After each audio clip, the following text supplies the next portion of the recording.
Capsicum nightshade পরিবারের সদস্য। বিশ্বাস করা হয় যে এর উৎপত্তি দক্ষিণ আমেরিকায় এবং পরে ক্রিস্টোফার কলম্বাস এবং অন্যান্য স্প্যানিশ অভিযাত্রীদের দ্বারা ইউরোপ এবং এশিয়ায় পরিচিত হয়েছিল। প্রকৃতপক্ষে ক্যাপসিকাম নামটি গ্রিক শব্দ কাপ্টো থেকে উদ্ভূত হয়েছে, যার অর্থ কামড় দেওয়া, মরিচের তীব্র স্বাদকে বোঝায়। একটি ক্যাপসিকামের রঙের পরিপক্কতা নির্দেশ করে। সবুজ মরিচ পরিপক্ক হওয়ার আগেই সংগ্রহ করা হয়, যখন লাল, হলুদ এবং কমলা মরিচ একই গাছের সম্পূর্ণ পাকা সংস্করণ।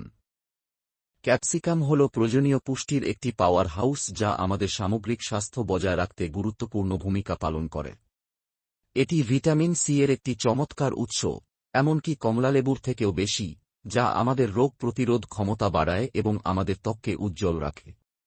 অন্যান্য ভিটামিন যেমন ভিটামিন এ, বি6 এবং ফোলেট যথাক্রমে ভালো দৃষ্টি, মস্তিষ্কের স্বাস্থ্য এবং কোষের বৃদ্ধিতে অবদান রাখে। উপরন্তু এটি একটি মাঝারি পরিমাণ পটাশিয়াম প্রদান করে, একটি অপরিহার্য পুষ্টি যা তরল ভারসাম্য এবং স্নায়ু সংকেত নিয়ন্ত্রণ করতে সাহায্য করে। ক্যাপসিকাম কাঁচা বা রান্না করে খাওয়া যায়। এটাকে শুকিয়ে পাউডার বানিয়ে প্যাপরিকা নামক মশলায় রূপান্তর করা হয়। ক্যাপসিকামে আছে খুবই কম ক্যালোরি এবং অনেক বেশি ভিটামিন সি ও অ্যান্টিঅক্সিডেন্ট। তাই এটা একটি স্বাস্থ্যকর খাবার। বীজ পোঁতার আগে একটি বড় টবে মাটির সাথে ভালোভাবে গোবর সার মেশাতে হবে। গোবর সার না দিলে ভালো পরিমাণে ফলন পাওয়া সম্ভব নয়।